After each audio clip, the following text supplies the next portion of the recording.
Hey guys, welcome back to the Fools Show. I'm just going to do a little recap of my thoughts of Michigan's victory over Ohio State last night, 65-49. One little fun fact to start off with: it had been 70 years, 70 years since Michigan had held Ohio State to under 50 points in a basketball game. Fun little fact there, so it does not happen very much. And I know the Ohio State people, you don't have to say it, I know, but yeah, I'm sure some will. Yes, you scored 62 on Michigan football, the all-time most Michigan had ever given up in the game. It's just fun little facts, that's all. I'm not trying to troll anyone, just thought that was kind of surprising that it happened to the very day, 70 years ago. Talking about the game, the big star of the game obviously is Xavier Simpson. Triple-double, the 6th triple-double in Michigan basketball history. And to go along with that, 0 turnovers, 0. That is just outstanding. That's exactly what a game you would love to have out of your point guard.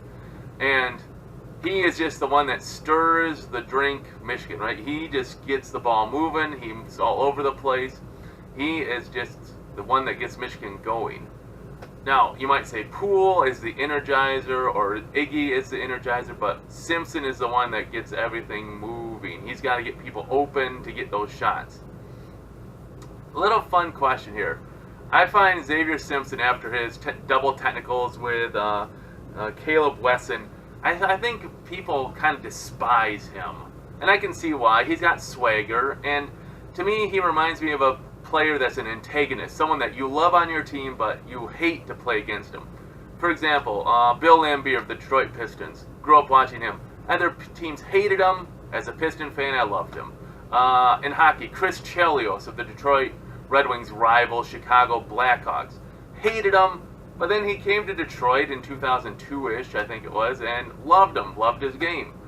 So I think Xavier is one of those players that you hate him, unless he's on your team, then you love him.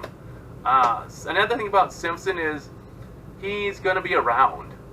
Yeah, that's another reason he gets so annoying, is he's there all the time. He's kind of like Aaron Kraft of Ohio State, where he was their point guard, and he was there forever, it seemed. You could not go. He was there every single game. Just a great player, great college player. Simpson, Kraft, they don't have the skill to be a pro, I don't think. So they're just going to stick around all 4 years, be a senior. And it's really annoying playing the same good players over and over and over. So I think Xavier Simpson is quite the antagonist because of his moxie, his swagger, and his game's decent. And then to throw in that Dan Dockish loves his running little hook and just gushes over it every time. And so if you don't already like Michigan, if you don't like Simpson, that just irks you even more.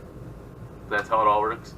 Another subplot to this is Teskey was pretty ineffective for Michigan. He kind of got injured early in the game. He only played 20-some minutes. So Livers had to come in and play 25, 26 minutes. And his points, double digits off the bench, were really helpful. He went 3 for 5 on three-pointers.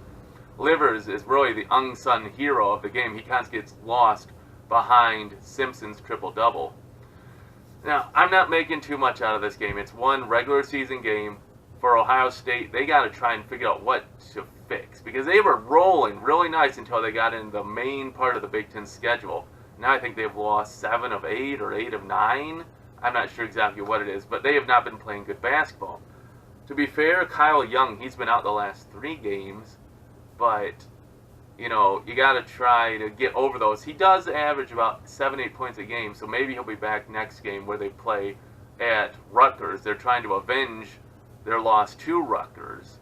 It's a tough matchup for them with Rutgers. They've lost to them a few times the last couple years. Don't sleep on Rutgers. They have won the last 2 Big Ten games, and you know, they're not quite Rutgers football where like everyone just obliterates them. So we'll see what Ohio State can do at Rutgers on their next game. I think that's Saturday. I might be wrong there. Michigan, they have the balanced scoring. I just wish they could get some better shooting. Poole, I think he had 15 points, but he went 5 of 15. Simpson went 5 of 12. It's just, I wish we could get a little bit better shooting.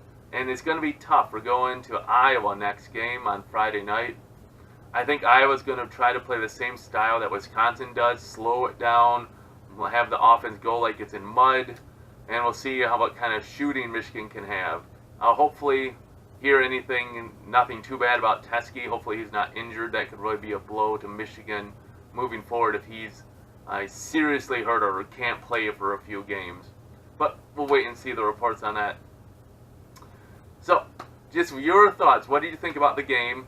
I know Ohio State will not be happy they lost. I know the Michigan fans, you could hear them chanting and stuff, and I don't really enjoy that. I'm not trying to troll anyone. I'm just here to talk about the games and try to give a neutral... I'm a Michigan fan, but just have some level-headed perspective.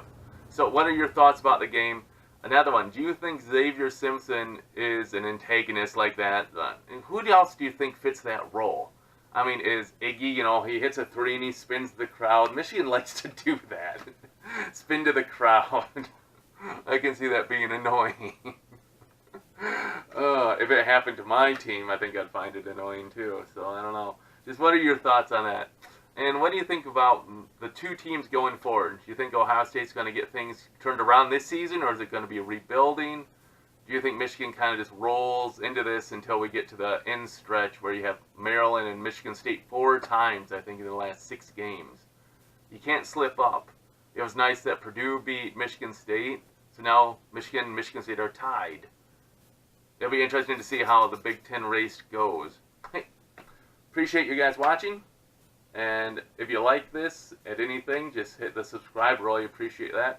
Any comments or questions, let me know. I try to respond to everyone I can. And appreciate it. Thanks for watching. And as always, go blue.